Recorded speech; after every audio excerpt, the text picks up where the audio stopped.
I don't know when YouTube captures the thumbnail, so I'm just going to stay like this for a minute. Hello, my name's Betty. I'm a grateful person in recovery. I'm a divine spiritual being living a temporary human experience. I'm making a live because I got a lot of questions that people ask me on the regular. Like, I'm a very informed person. And I love being able to share some of the knowledge that I have about pre-birth planning, spiritual experiences, the state of the world that we live in. So a person came on and asked about suffering.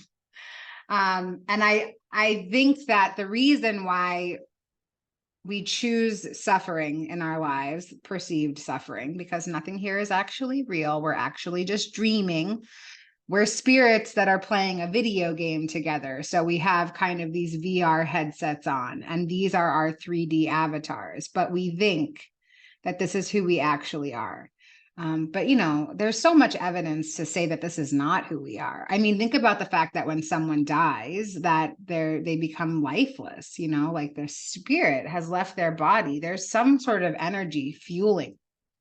So I think that spirits who decide to come into form and experience suffering are spirits beings, they're not people. They're spirits, they're beings who would like to experience deep, dark contrast. They want to get so far away from remembrance. Check out my nails. Are they not the coolest things you've ever seen? This is just nail polish. It's like amazing. Sorry, squirrel. I got distracted. I think that souls that choose suffering, they want to be as far away from the light as possible, because then when they get to remember it, it's like awesome. This amazing remembrance. So I think that people who have lives that are really challenging are experiencing that, because once they come into spiritual awareness and awakening, it's going to be the most epic, mind-blowing spiritual orgasm of their lives.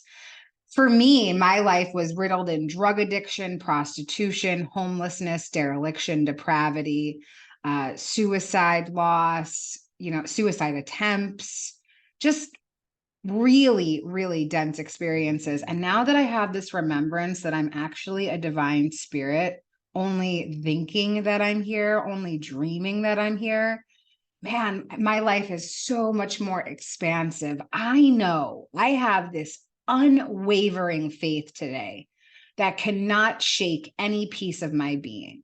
Nothing can affect me.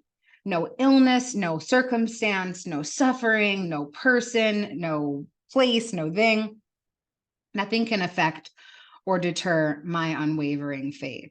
And I've had challenges in my life since my awakening. I mean, the challenge of having to establish an entirely new life for myself, to grieve the loss of my last life.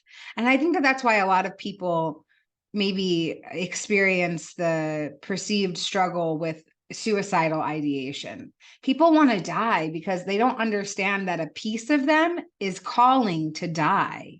Like this version of you that is not your true self, this version of you who's depressed or working a job that they don't like, or, part of a family that they don't enjoy anymore. They don't know that you can let go of that. You can shed that layer of yourself. Like in indigenous cultures, when teenagers, get into puberty, the medicine men and the shaman and the medicine women of the tribe, they help them on that journey. But here in the Western world, teenagers want to commit suicide because they don't understand that the child version of them is expanding into an adult version of them, and that that's part of the process. So they think that they actually have to physically kill the physical body. What else do I want to say? Anyway, suffering is not real. Get over it. I feel like in my life, if I can expand out of my victim mentality, then anybody can. I mean, I wore my victim mentality as a cloak of victimization. This is my superpower. I am the most victimized person on planet Earth. And I wore it so great. Like I was so proud of it. I was so proud of all the times I had been victimized, and I would say it to anybody who would listen.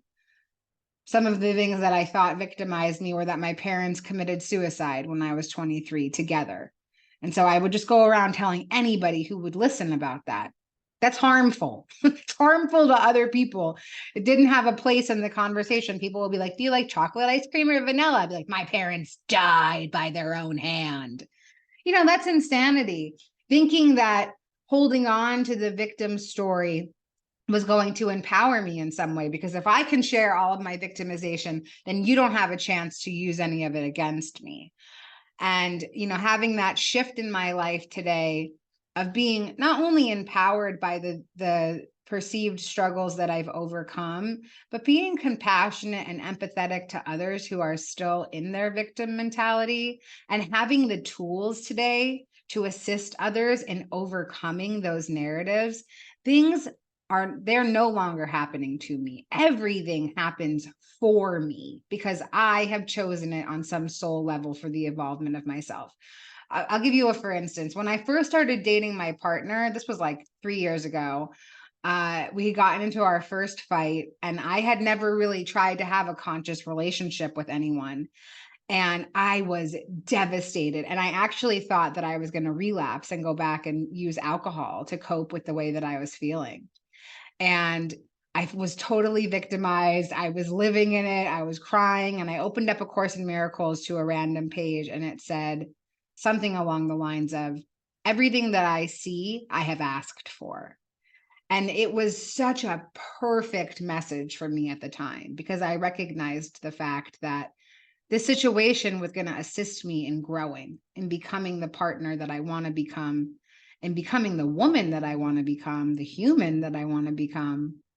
And it really did help me. So once I was able just to take that message from the course and implement it into my life, there's no more suffering in my life. Even when things don't go the way that I want them to, I know that it's all happening for a divine reason and a divine purpose. And guess what?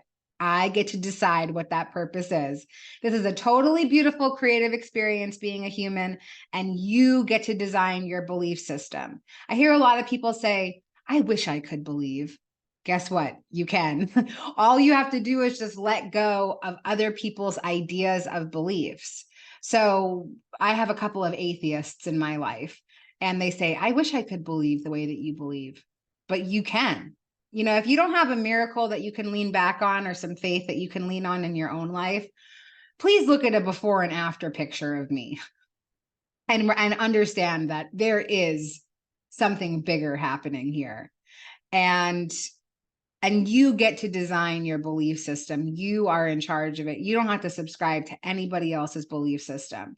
If I thought that my belief in God or a higher power or source had to be somebody else's belief, I wouldn't believe either, because there's too many images of God being dualistic in this dual world. I am a dualistic atheist. I do not believe in a God that is judging, condemning, and benevolent. I only believe in the benevolent, loving energy of source. That's it. And I get to design that. And that belief makes my life awesome. So I think I'm going to leave it there. If you're looking for assistance on the journey on how to let go of limiting beliefs, how to let go of victim mentality, how to really stand in your spiritual truth, welcome in the relationships that will help you grow and evolve as a being, please reach out to me. I have a coaching service. Is it weird to like plug yourself? Anyway, I'm a badass coach. I will say that. And I love being able just to exercise creativity and spirituality with other people. Every person that I work with, I do all of the same assignments that I assign them. My coaching is really through transformational journaling and visualization and shadow work, and finding the parts of us that are wounded and need to be healed so that we can live a life beyond our wildest dreams. So please feel free to reach out. My link is in this little spot down here. And that's it. Be wavy.